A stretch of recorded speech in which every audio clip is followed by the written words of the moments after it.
souhaite une agréable après-midi. Pacifique FM. Pacifique FM. Je voulais, promis, on est avec les Mad Bucks.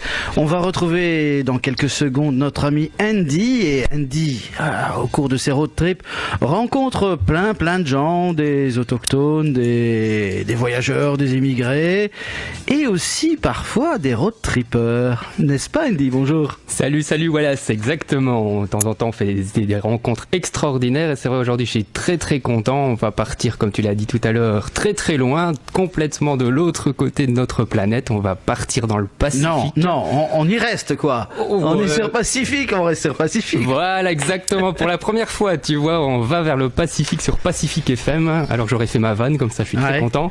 Et oui, donc je disais, aujourd'hui on a une invitée vraiment super. On est avec Mélanie qui nous revient de là-bas très récemment. Hein. Je crois qu'il y a 1 semaine et demie, 2 semaines tout au plus. Exactement. Salut Mélanie. Salut Mélanie. Salut. Alors Mélanie, comme je disais, c'est une grande road trippeuse depuis 5-6 ans au moins. Elle nous a fait plusieurs parties différentes sur la planète. On va avoir l'occasion d'en parler. Évidemment, on va avoir l'occasion de découvrir ce pays extraordinaire. Alors voilà, j'ai décidé aujourd'hui, on va parler un petit peu du pays, mais de façon très nature, très panorama, parce que évidemment c'est un pays qui s'y prête évidemment. Il est très vert, hein. Vraiment vert, alors beaucoup de montagnes, beaucoup de lacs, donc on va vraiment profiter de petites pépites à découvrir. Et si vraiment je dois faire un résumé de tout ce qu'on va parler, on va diviser ce pays incroyable plus ou moins en 3 axes, 3 parties. On va d'abord parler un petit peu du nord avec Auckland, et alors comme je disais quelques pépites autour qui vont être très intéressantes. On va évoquer la capitale Wellington avec quelques belles choses autour, notamment Christchurch, et puis quelques petits villages et quelques parcs nationaux très intéressants. Et on va finir avec le meilleur, à mon avis, c'est mon point de vue. On va finir vraiment avec la nature à 100%, avec la partie sud de l'île du Sud. Évidemment, parce que pour préciser, la Nouvelle-Zélande, c'est 2 îles principales, une île du Nord, une île du Sud. Et donc, on va traverser tout ça calmement, posément, relax. On va profiter, Wallace. Mais c'est que du bonheur tout ça. Je n'attends que tes paroles. Tu vois, hein, qu'est-ce que tu veux de plus, hein? Moi j'adore venir à Pacifique, c'est génial quand même. Alors Mélanie, parlons un petit peu de toi. Alors je disais que tu road trip, tu voyages depuis un long moment, puis au moins 5-6 ans minimum. Oui, j'adore voyager, donc c'est difficile de s'arrêter une fois qu'on a commencé. T'as le virus là, c'est bon là. C'est ça, j'ai le virus. On a un point commun en tout cas là-dessus. Alors je crois savoir, je pense depuis 4-5 ans, tu es passé par l'Australie, Nouvelle-Calédonie. Exactement. Un petit peu plus longtemps, je pense, sur l'île de la Réunion aussi. 3 ans et demi à la Réunion, oui. Comment tu as fait pour rester aussi longtemps? Et c'est tellement magique là-bas, c'est tellement le paradis qu'on n'arrive plus à repartir. Ouh, donc faudrait aussi en parler un de ces jours. Alors, oui, avec plaisir. Ah ok, donc voilà, et puis évidemment Nouvelle-Zélande. Je crois que tu étais donc très récemment. Il y a combien de temps que tu es revenu ici sur l'Europe? Alors je suis revenu mardi dernier. Oh. Donc voilà, une semaine jour pour jour. J'ai passé 6 mois en Nouvelle-Zélande. Waouh. Et au niveau du décalage horaire, ça va? Oui, ça va. En ce moment, il y a 10 heures de décalage. Bon, là, ça va. Au bout d'une semaine, il n'y a pas de problème. Alors, Mélanie, si on va évoquer vraiment quelques coups de cœur sur le pays, mais je pense aussi que tu as un blog aussi sur le sujet. Exactement, oui. Alors, dis-nous tout. Alors, c'est mamzelleboujotte.overblog.com. Pacifique FM vous souhaite une agréable après-midi. Pacifique FM. Pacifique FM. Le glacier Fox, donc toujours sur la côte ouest. Et donc là, on t'emmène dans un royaume de glace. Tu parcours les tunnels, les grottes, les crevasses. Tu retombes dans une sorte de rêve d'enfant. Et tu te promènes donc accompagné d'un guide, à peu près 2 heures dans ce paradis blanc. Tu découvres donc la glace blanche, transparente, bleue. Enfin, il y a des couleurs incroyables. Et c'est magique, on a tous le sourire là-haut, le sourire tranche papaye comme on dit à la Réunion. et voilà, ouais, t'as pas envie de redescendre au bout des 2 heures. Ah d'accord. Et je pense tu es arrivé là en hélicoptère. Alors exactement, parce qu'en fait depuis quelques années il est impossible maintenant de monter à pied jusque là-haut, parce que le glacier fond, il y a des éboulements et du coup maintenant l'accès est trop dangereux. Donc on est obligé d'être déposé en hélicoptère sur le glacier, ce qui est ce qui est plutôt cool finalement. Une superbe vue en arrivant, j'imagine. Exactement, oui, tu as une magnifique vue en arrivant. Il y a même une cascade assez impressionnante quand on arrive sur le glacier. Et puis se faire déposer en hélicoptère sur un glacier, on fait pas ça tous les jours non plus. Donc ça fait partie de l'aventure aussi. C'est vraiment un peu aventureux quand même cette activité-là. Oui, c'est assez aventureux, mais alors c'est vrai qu'on te donne aussi des crampons pour te promener tranquillement et sans danger sur la glace. Tu te promènes avec un petit groupe, on est 5 ou 6, pas plus. Il y a un guide avec sa pioche qui refait un petit peu les passages, les marches, tout ça pour qu'on puisse se balader tranquillement. D'accord. Donc c'est vrai que c'est un petit peu l'aventure et tu redescends de là, t'as les images à vie dans ta tête. À faire absolument alors. Donc absolument. Le glacier Fox. Donc là on est toujours sur l'île du Sud et toujours sur la côte ouest. Troisième coup de cœur, avant vraiment de commencer vraiment du lourd, on a le Waiotapu, c'est ça? Waiotapu. Waiotapu. C'est vrai. Donc là on est vraiment dans le nord là. Là on est reparti sur l'île du Nord, oui. D'accord. Je pense donc on est plus ou moins aux environs de Auckland. C'est ça, on est au sud d'Auckland, donc je voudrais pas dire de bêtises, mais il doit y avoir 3 ou 4 heures de route depuis Auckland pour rejoindre Waiotapu. D'accord. Et donc ça c'est la zone, c'est vraiment une zone volcanique, géothermique. Parce que voilà, la Nouvelle-Zélande est un pays volcanique. C'est un parc national? Oui, il y a plusieurs parcs nationaux en fait dans cette région. C'est autour de Rotorua et en fait donc c'est des parcs où tu peux observer des geysers, des mares de boue bouillonnantes, donc c'est assez impressionnant. T'as des sortes de jacuzzi naturels. Bon, il vaut mieux pas s'y baigner. Hein. C'est un petit peu un Yellowstone aux États-Unis. C'est un peu la version néo-zélandaise du Yellowstone. Probablement. Alors j'ai jamais été à Yellowstone, mais ça doit ressembler, oui. Et je pense qu'il y a un grand geyser. Je crois qu'on appelle ça le Lady Knox. Tu as eu l'occasion de voir? Alors moi j'ai pas été voir le Grand Geyser en fait. J'ai fait un autre parc dans lequel en fait tu vois plusieurs lacs de couleurs assez incroyables, un lac vert fluo, un lac qui vire au rouge, donc c'est à cause des produits chimiques naturels qu'il y a dans les terres là-bas. Et donc du coup c'est assez impressionnant, mais en effet tu peux également aller observer plusieurs geysers dans la région. Donc j'imagine, on sent vraiment la chaleur, on sent vraiment la force de la terre. Oui, et on sent aussi finalement l'hostilité de la terre, j'ai envie de dire. Tu sens vraiment que c'est pas un endroit fait pour nous finalement. Et puis tu sens le soufre aussi également qui est dans l'air en fait. Donc par moments c'est pas très agréable non plus comme odeur. Donc oui, tu sens bien qu'on n'est pas à notre place, mais pour les yeux, ça reste un fabuleux spectacle. Ah, j'imagine. T'avais déjà eu l'occasion de vivre ça, ou je pense peut-être t'avais vu quelques volcans, je crois, sur la Réunion aussi. Oui, alors c'est vrai que à la Réunion, on a aussi un volcan qui est toujours actif, mais ça n'offre pas tout à fait le même spectacle. T'as pas cette activité géothermique en fait. D'accord. Mais bon, enfin niveau spectacle, il en a offert pas mal quand même cette année parce qu'il est rentré en éruption 3 ou 4 fois, donc ça a dû être magique. En tout cas, un parc géothermique, c'est vrai, encore une curiosité à voir absolument. Alors ici, on reste sur la partie nord du pays, donc on a ces deux îles, l'île du Nord et l'île du Sud. On a tout près donc Auckland. Oui. Alors Auckland c'est vraiment la grande ville, hein, c'est vraiment la capitale économique du pays. On a plus ou moins 1 300 000 habitants. Et tu as eu l'occasion aussi de faire un petit tour via cette ville-là. Alors qu'est-ce que tu as ressenti quand tu es arrivé sur cette grande ville néo-zélandaise? Alors Auckland c'est vraiment la grande ville avec les buildings assez hauts, la grande ville moderne en fait. Mais ce qui m'a marqué, c'est que Auckland est dans une baie, donc il y a un front de mer assez sympa, une baie immense avec énormément d'îles à explorer. Tu peux prendre le ferry au départ du centre-ville et aller explorer une île dans les environs. À part ça, bon voilà, ça reste vraiment la grosse ville, comme on l'imagine un petit peu partout dans le monde. D'accord. Donc avec les gens stressés, les gens pressés. Mais voilà, elle a son petit charme aussi. On rappelle, c'est pas la capitale. Non, absolument pas, malgré sa grande taille. Et j'imagine au niveau du climat, on est à l'aise. À voir de la carte, évidemment, dans le nord du pays, je crois que déjà il fait chaud, il fait bon. Oui, il fait chaud. L'hiver, ça tombe pas en dessous de 15 degrés la journée, donc c'est correct.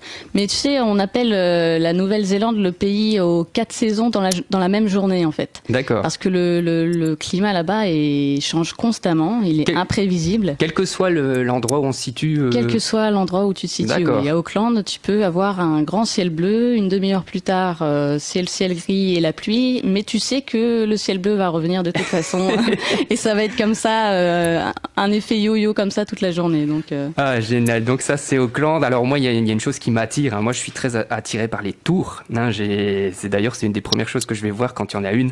Bah, par exemple, à Toronto, à Düsseldorf aussi, ici pas loin en Europe, on a aussi une belle tour. Et puis on a la Sky Tower, je crois, c'est le nom de la tour. Oui.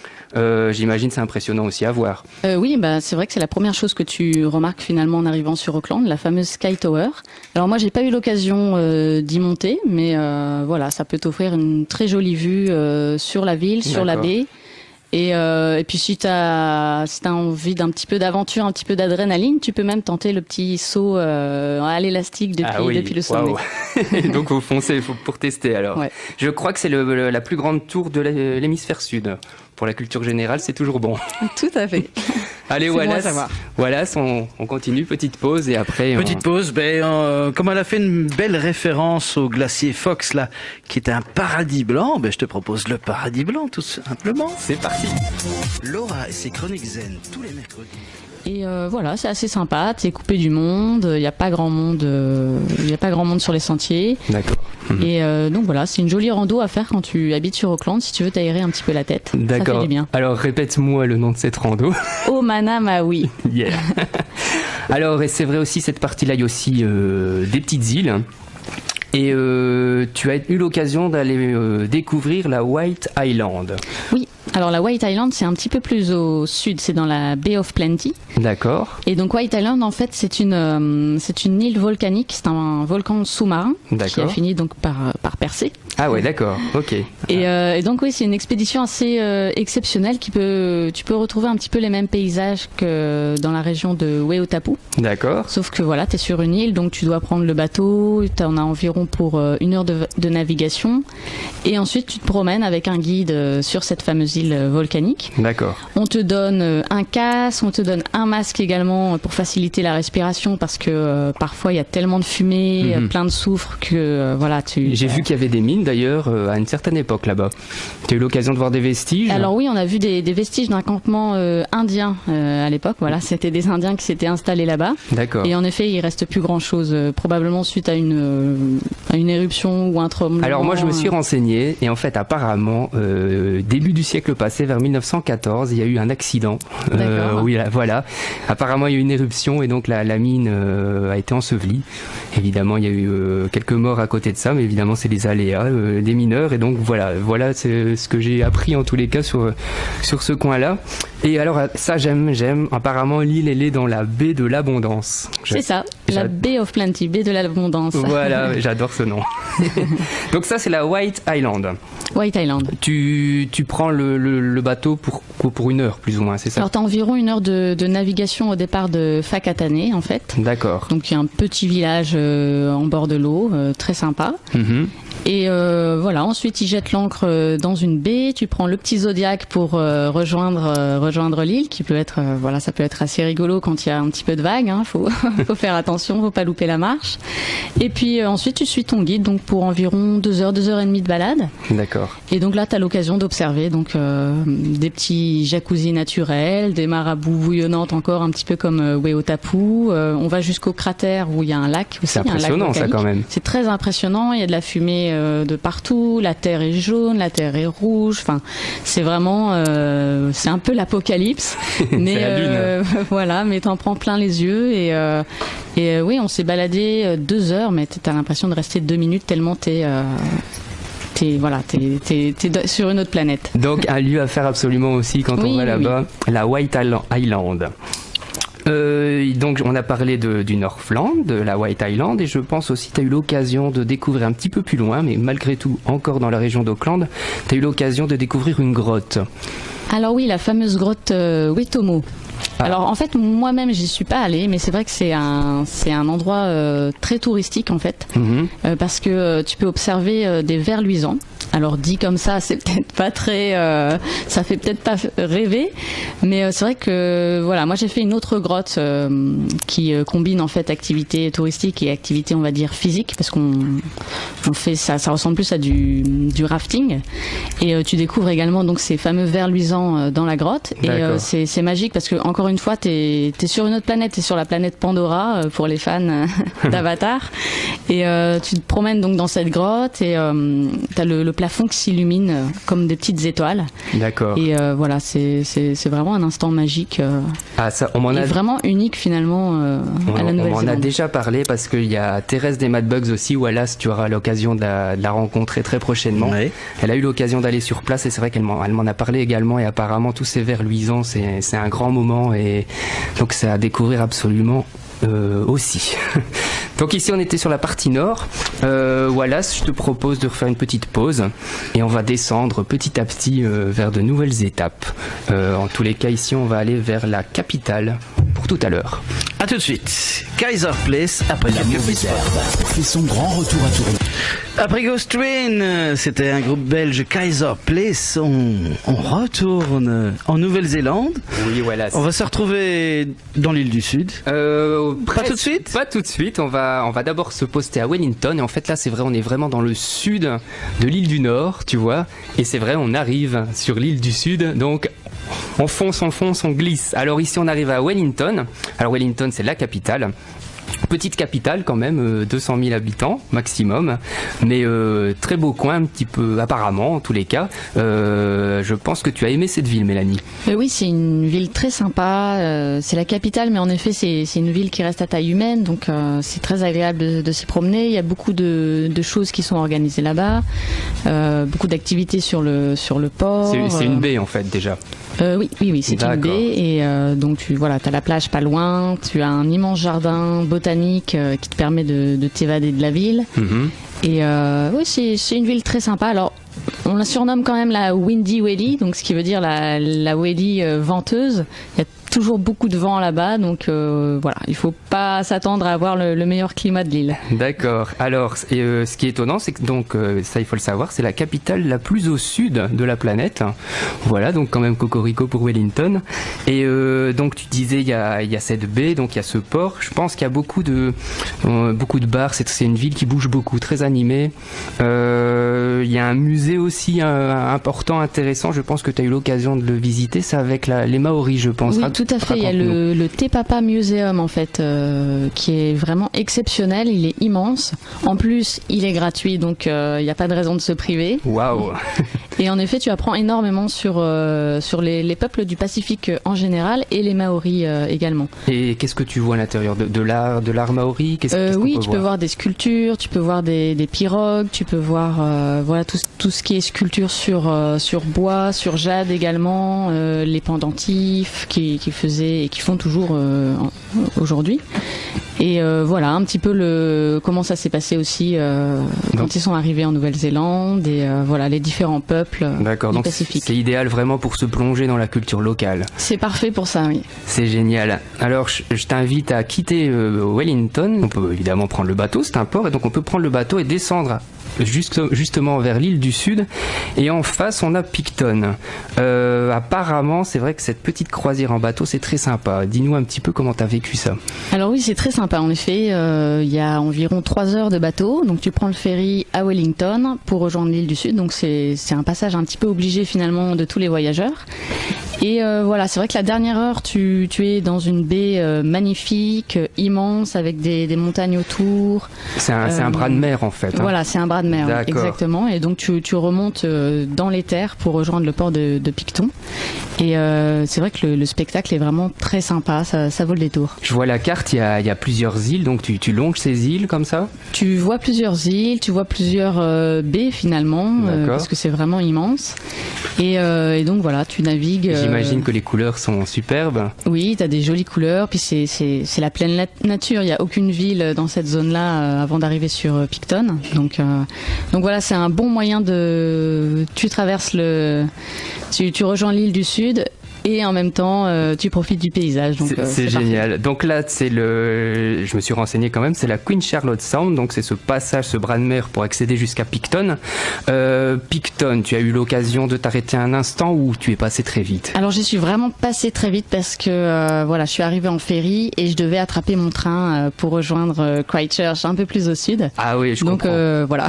Je comprends parce que je pense ce train a l'air vraiment vraiment intéressant, paraît-il. J'avais hâte de monter dans ce train en effet parce que on en parle beaucoup là-bas. C'est vrai que voilà, tu longes la côte, tu passes dans des paysages magnifiques, tu vois la mer, tu vois les montagnes. Enfin, c'est vraiment un train très sympa. C'est un moyen de transport très sympa en tout cas pour rejoindre Christchurch depuis D'accord. Picton. Donc tu prends le train et t'es parti comme ça pour combien de temps? Alors je sais plus exactement parce qu'en plus j'avais fait un arrêt en route à Kekura. Il me semble bien qu'il y avait environ 2 heures de train jusque Kekura et peut-être 3 heures ensuite jusque Christchurch. D'accord. Et alors donc tu as des trains comme ça avec le toit ouvert où tu peux vraiment profiter de cet air ambiant. Oui, tout à fait. Il y a un wagon souvent situé à l'arrière du train en fait, donc voilà, où tout est ouvert. Donc c'est parfait pour prendre les photos, parfait pour admirer le paysage. On longe la plage, j'imagine, de temps en temps. Oui, exactement. On longe la plage, on passe dans des endroits complètement déserts, j'ai envie de dire. Ah oui. Et on passe sur des ponts aussi assez impressionnants, dans des tunnels. Dans les tunnels. C'est vraiment très sympa. Honnêtement, j'ai passé le plus clair de mon temps sur ce wagon debout, à prendre des photos et à admirer le paysage plutôt que sur mon siège à l'intérieur. Et j'imagine qu'il y a des endroits où on peut même pas accéder en voiture. C'est vraiment obligé en train. Tout à fait. Oui, c'est vrai. Ah ouais, j'ai vu quelques photos. C'est vrai que c'est pas mal. Hein. Il y a beaucoup de couleurs et donc ça c'est le train qui arrive à Christchurch. Mais je pense que tu nous as parlé d'un petit stop là au milieu que tu as appelé Kekura. Oui. Kekura, raconte-nous un petit peu. Alors Kekura, c'est un petit village donc au bord de l'eau. Et il est très connu en fait pour ses colonies de phoques qui sont là quasiment toute l'année hein, et du coup tu peux les observer. Donc il y a des sentiers de rando qui te permettent de les observer depuis les falaises ou depuis la plage. Et après, si t'es pas trop frileux, il y a des compagnies qui te permettent aussi d'aller nager en compagnie des phoques. D'accord. Donc c'est vraiment une très belle expérience. Ils sont pas du tout, ils sont pas farouches. C'est vraiment une belle étape. Oui. Donc là, pour situer, donc vous prenez au centre Wellington. En face, on a Picton, et donc vous prenez la côte est, vous longez quelques kilomètres, et donc vous tombez sur Kekura. Et donc tu fais ton stop à Kekura, tu profites, et là après tu reprends le train et tu arrives à Christchurch, c'est ça? Oui. Allez, on va parler un petit peu de Christchurch quand même, parce qu'on en a entendu parler il y a quelques années dans l'actualité avec le fameux tremblement de terre, évidemment. C'est la deuxième ville du pays, je pense. Là, je pourrais pas le confirmer, mais je te fais confiance là-dessus. Ah bah moi, je te confirme. Et comment t'as trouvé Christchurch? Alors en effet, j'avais entendu parler du tremblement de terre comme tout le monde, donc je m'attendais à voir des bâtiments détruits et en reconstruction. Mais on s'imagine pas que c'est à ce point-là avant d'arriver sur place en fait. Donc il y a des bâtiments vraiment détruits partout. T'as l'impression que toute la ville a été touchée. Donc c'est très impressionnant. Il y a même des églises, des cathédrales qui ont été touchées par le tremblement de terre. Donc tout est en reconstruction. Donc ça crée un climat assez particulier finalement quand tu déambules dans ces rues. Mais finalement tu sens pas non plus il y a beaucoup d'énergie positive en fait. Parce que voilà, les gens sont motivés, ils ont envie de reconstruire, de faire bien les choses. Et du coup, ça crée des petits quartiers très intéressants à visiter. D'accord. Donc un bon moment aussi, Christchurch, il faut y aller. C'est un très bon arrêt aussi, Christchurch. Faut pas hésiter. Ça marche. Bah écoute, on est lancé, on va continuer. Je vois la carte, je suis la carte toujours, et je vois la péninsule de Banks. Alors évidemment, moi, ça me rappelle quelque chose parce que bon, moi, je suis fanat de tous ces scientifiques qui ont accompagné les grands explorateurs à l'époque. Hein, et donc ici, on est vraiment à l'époque de Cook. Et donc péninsule de Banks, avec Banks, c'est vraiment un botaniste vraiment très connu, et je pense dans cette péninsule il y a un village qui est vraiment passionnant. Raconte-nous. Il y a un petit village qui a failli faire de la résistance. Un village français même. Voilà, alors en fait il a été français à une époque, mais très peu de temps finalement. Et comment on l'appelle? Alors il s'appelle Akaroa. Akaroa. Waouh. Et donc on arrive sur place, pardon. On est pris en même temps, on est dans la Nouvelle-Zélande. On arrive sur place et tu baignes vraiment dans une culture française en Nouvelle-Zélande? Alors en fait, ce qui est étonnant, c'est qu'il y a beaucoup de noms de rues qui sont en français. Donc tu as la rue Jolie, des choses comme ça. Beaucoup d'enseignes aussi de magasins et en français. Pas mal de drapeaux. Donc c'est vrai qu'il y a un petit côté petit village français perdu en Nouvelle-Zélande. Mais bon, après, en tant que Français, j'avoue que j'ai été un petit peu déçue quand même parce que tu retrouves quand même pas la France, tu retrouves pas Voilà, moi je m'attendais à pouvoir faire le plein de restaurants français, de me régaler, mais finalement c'est plutôt touristique. D'accord. Voilà. Donc il faut plutôt aller dans la région pour peut-être le paysage et cette péninsule. Alors oui, en effet, le village en lui-même est vraiment magnifique. D'accord. Et c'est un bon endroit aussi pour observer le dauphin Hector, en fait, qui est un tout petit dauphin, pour l'observer ou pour nager avec. D'accord. Il faut rappeler qu'on est vraiment dans une région, c'est un ancien volcan qui s'est érodé avec le temps. Et donc on a vraiment au niveau nature, c'est vraiment super. Et puis donc on a ce village et on a donc ces dauphins. Voilà, les dauphins. Et il y a même tu peux même observer des pingouins également.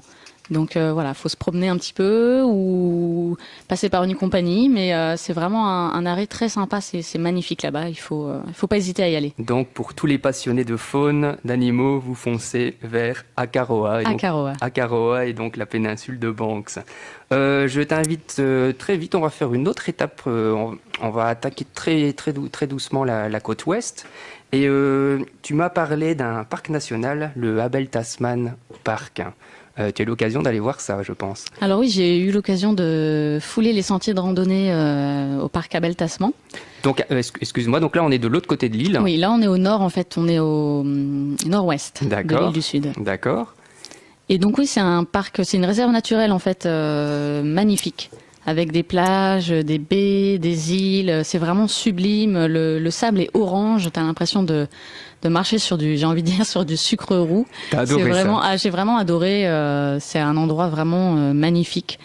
Et avec de très belles plages. Et donc voilà, tu peux te couper un petit peu du monde et partir sur les sentiers de rando. Ça peut t'occuper pendant 5 jours si tu fais le parcours entier. D'accord, il y a des sentiers donc le long de l'eau, le long de la mer. Le long de l'eau et ensuite tu repasses par la forêt, par les terres pour revenir. Ça fait une boucle. Ah oui. Il y a des forêts primitives là-bas dans le coin. Oui, il y a des très belles forêts, des très belles plages. C'est vraiment un endroit incroyable.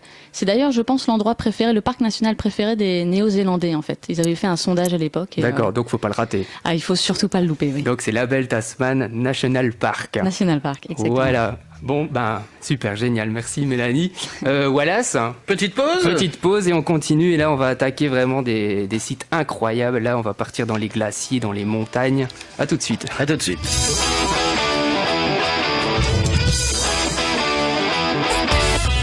Pacifique FM. Pacifique FM. Et voilà, après cette courte pause pendant laquelle j'ai eu une annonce, je suis papy pour la 4e fois. Félicitations Wallace. Oh. Merci. Et c'est un garçon, c'est le premier de la série. Ouais, je suis content que ça se passe pendant notre émission. C'était que des filles avant. Ah voilà, génial, félicitations en tout cas. Merci. Génial. Alors Wallace, on était à l'Abel Tasman National Park, sur la côte ouest, et puis on va continuer notre descente. Je suis vraiment content. Je vais me reconcentrer, donc on était sur l'ouest de l'île du Sud, donc, et on va descendre et on va découvrir quelques belles pépites. Voilà, alors dans le haut on descend, alors il y a une ville, c'est je crois un point de passage, on peut pas y échapper, je pense que ça t'a pas clairement emballé, mais on doit y passer quand même avant d'attaquer le meilleur. Je crois que c'est la ville de Greymouth, c'est bien ça. Alors oui, la ville de Greymouth en fait est pas vraiment, voire pas du tout touristique, mais c'est vraiment le point de passage si tu veux descendre un petit peu plus au sud. C'est aussi l'endroit où tu peux prendre le train pour regagner Christchurch sur l'autre côte. D'accord. Ou t'arrêter éventuellement dans les montagnes et faire quelques randos sympas au milieu de nulle part. D'accord. Alors c'est important parce que cette région est très connue pour l'or, parce qu'il y a une ruée vers l'or dans cette région, et donc c'est là que cette ville, grâce à ça, cette ville s'est développée. Alors on a un petit village, on va en parler juste après, qui s'est développé grâce à ça. Donc c'est vrai que voilà, c'est toute une zone vraiment particulière par rapport rapport à l'or. Et donc on traverse très vite cette ville et puis on arrive au petit village de Hokitika, c'est ça ? Hokitika. Voilà, j'ai du mal aujourd'hui. Ah mais c'est normal, hein. c'est les Maoris. Ça. Ah, il va falloir que j'apprenne la langue. Et qu'est-ce qu'il y a de particulier à ce petit village ? Apparemment c'est un village très agréable. Dis-nous, raconte-nous. Oui, c'est un petit village très sympa sur la plage. Alors très connu en fait pour tout ce qui est sculpture de jade. Donc voilà, ils font énormément de bijoux à base de jade là-bas. Et voilà, après c'est un petit village agréable avec une jolie plage. Il y a beaucoup de bois morts échoués sur la plage et les gens s'amusent à faire des petites sculptures. D'accord. Donc c'est agréable de se promener là-bas. Voilà, donc puis, bel endroit pour respirer un petit peu avant de descendre dans la haute nature. Voilà, la côte ouest en plus c'est vraiment un endroit très très calme, très isolé. C'est des petits villages, donc c'est vraiment très agréable. D'accord. Et alors en plus pour découvrir un peu d'artisanat, tant qu'à faire. C'est parfait. Génial. Donc ça c'est le village de Hokitika. Hokitika. Ouais, alors on passe le village et là on descend et là on attaque vraiment des zones vraiment très nature, hein, très glacier, très montagne et on arrive au Franz Josef Glacier, c'est bien ça Mélanie ? Oui, tout à fait. Juste en bordure du fameux Fox Glacier dont on va parler tout à l'heure. Ils sont pas loin l'un de l'autre, oui, ils doivent être à peu près à 40 minutes de route l'un de l'autre. D'accord, alors j'ai oublié de dire ça tout à l'heure, pour la visite du Fox Glacier, donc tu avais pris l'hélico. Oui. Et pour la petite histoire, donc au niveau tarif, au niveau prix, on tourne autour de $400, je pense, l'équivalent de 240 € pour pouvoir profiter vraiment de cet hélico. C'est ça, oui, pour pouvoir faire l'expédition en hélicoptère et la rando de 2 heures sur le glacier. Finalement, voilà, c'est le même prix qu'un saut en parachute si vous avez prévu de faire ça là-bas, donc à vous de voir. À vous de voir, mais en tout cas, t'as adoré. Ah oui, pour moi, c'était vraiment le souvenir le plus marquant de Nouvelle-Zélande. Ah oui, carrément. Ah oui, parce que c'est vraiment unique en fait. C'était vraiment magique et voilà, c'était une expérience tellement incroyable que ça me marque pour plusieurs années, voire même à vie, je pense. Eh ben, et est-ce que donc de ce Fox Glacier, est-ce que tu vois le fameux Franz Josef Glacier ou il est caché ? Non, ils sont quand même cachés par les montagnes. Hein. D'accord. Donc on a ce glacier juste à côté, il fait 12 km de long, donc c'est impressionnant aussi. Et là je crois on a un parc national, c'est dans un parc national. Oui. Le parc national de Westland Taiputini. Ça c'est une jolie prononciation, bravo. Ah tu vois, je fais des progrès. Je vais pouvoir me rendre là-bas, c'est bon. Pour la prochaine fois, pour le prochain trip des Madbugs, juste là-bas. Alors on continue notre route, notre descente. À ce moment-là, on a une ville qui pointe assez vite, je pense. Tu me corriges si je me trompe, c'est Queenstown, c'est ça ? Oui, on arrive très rapidement sur Queenstown. Alors on passe d'abord par le fameux lac de Wanaka. Avant d'arriver sur Queenstown. D'accord, Wanaka, oui, je pense que c'est un petit village ça aussi. C'est un petit village au bord du lac avec des montagnes autour, c'est vraiment très joli. En fait, c'est un petit peu Queenstown mais en plus calme, en plus relaxant, on va dire. D'accord. OK, donc tu te poses avant d'attaquer la plus grande ville ville un peu plus importante. Oui, voilà, ça peut être sympa. Wanaka, c'est un très joli endroit, il y a des petits sentiers le long du lac à faire, c'est très joli. En plus, moi je l'avais découvert en automne, donc c'est vrai que les paysages sont magiques, les arbres sont orange, rouge, vert. Waouh, c'était très beau. Et donc, on peut faire la randonnée, j'imagine. Il y a des randos partout, de toute façon, en Nouvelle-Zélande, mais là, il y a des randos le long du lac. Tu peux gravir quelques sommets également. Donc, d'accord. Qui dit lac dit pêche, j'imagine. Oui. Voilà, pêche, détente, etc. Donc ça, c'est Wanaka. Wanaka. Voilà, petit stop juste avant d'arriver à Queenstown. Queenstown, c'est une ville un peu plus importante. Oui, Queenstown, c'est une ville très touristique en fait, vraiment très populaire. C'est une petite ville à la base, hein. Ils ont, je pense, 10 000 habitants. D'accord. Mais ils ont un aéroport international tellement c'est touristique et populaire. Ah oui. Ils surnomment ça là-bas la capitale de l'adrénaline. Waouh. Donc voilà, si tu veux faire du saut à l'élastique, du saut en parachute, du rafting, enfin tout, c'est là-bas qu'il faut aller. D'accord, et ça vaut le coup, j'imagine. Oui, ça vaut le coup. C'est une très jolie ville, pleine de charme. Il y a un immense lac en fait. Il y a les montagnes autour, les fameuses montagnes les remarquables. D'accord. Donc en plus, en automne, pareil, il y avait un petit peu de neige sur les cimes, donc ça rajoute un petit peu de magie au panorama. D'accord. Et voilà, c'est une très jolie ville. Donc là, on est à 480 km au sud-ouest de Christchurch, hein, là, vraiment la grande ville dans le sud. Et je pense aussi, donc il y a le lac qu'on appelle Wakatipu, c'est ça, dans la région de Queenstown. Oui, c'est le lac en fait qui est au bord de Queenstown. D'accord. Je pense que c'est le plus long lac de Nouvelle-Zélande. C'est ça, oui. D'accord, ok, super. Et t'es resté combien de temps sur place ? Alors moi en fait j'ai fait deux expéditions on va dire là-bas. J'ai fait une première semaine en automne et une deuxième semaine en hiver pour D'accord. varier un petit peu les plaisirs. D'accord. Parce que c'est vrai que c'est l'endroit idéal si tu veux aller skier en fait. T'as 2 ou 3 zones pour aller skier qui sont pas très loin, qui sont soit entre une demi-heure et 1 heure de route. Donc ouais, c'est un endroit à visiter de toute manière, peu importe la saison, il faut y passer. À Queenstown. Génial. Donc on est à Queenstown et je pense apparemment il y a encore des beaux lacs évidemment. Je crois il y a le lac de Tekapo, c'est ça? Le lac de Tekapo, oui. Tekapo. Alors c'est vrai que les lacs dans l'île du Sud, ça n'arrête pas. Hein. Les lacs et les montagnes, c'est juste magique. On est presque au centre de l'île du Sud, je pense. On est planté. C'est possible, oui. Ouais. Et qu'est-ce qui t'a marqué dans ce lac? Alors le lac de Tekapo est vraiment connu pour sa couleur en fait. Il a une couleur bleue incroyable et voilà, c'est surtout ça qui rend l'endroit magique. T'as toujours les montagnes autour et ce bleu vraiment limite bleu lagon en fait qui est voilà. T'as vraiment le choc dans les yeux là. C'est ça, c'est vraiment magique. Et en plus ouais, c'est un grand lac aussi, je vois 27 km de long quand même. Ça a l'air d'être super. C'est un très grand lac, oui. Super, donc le lac de Tekapo. Tekapo, à voir aussi absolument. De toute façon, oui, si vous faites la route entre Queenstown et Christchurch, vous passerez forcément par là. Génial. Alors on continue quand même notre route et on a encore des lacs, on a encore des monts à voir. Je vois le mont Cook aussi, le point culminant de Nouvelle-Zélande. Oui, c'est ça, c'est la plus haute montagne de Nouvelle-Zélande. Ah oui. Alors dis-nous, tu as visité ça donc avec je crois, glacier Hooker, pas très loin je pense. Oui, c'est ça. J'ai fait une rando en fait qui t'amène au Hooker Lake.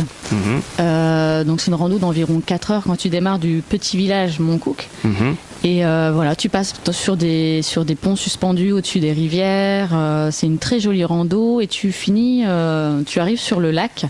Avec le glacier en fait qui arrive sur ce lac, donc tu peux avoir la chance aussi d'observer des icebergs sur le lac, ça peut être assez sympa. Ouais. Et si la vue est dégagée, tu as une très belle vue sur le Mont Cook, enneigé évidemment.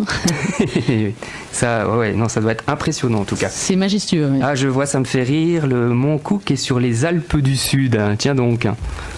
Ah oui, sur les Alpes du Sud de la Nouvelle-Zélande, exactement. Ah ouais, c'est le vrai nom en plus. Oui. Ah oui. Alors donc en fait, pour la petite histoire, c'est la grande chaîne de montagnes qui remonte vraiment sur l'ouest, sur quasi toute l'île. Qui traverse quasiment tout le pays. Impressionnant. Donc le Mont Cook sur les Alpes du Sud avec le glacier Hooker. Fantastique. Eh ben, voilà ça. On fait une pause. Exactement. Allez, un petit parti. Indochine, c'est parti.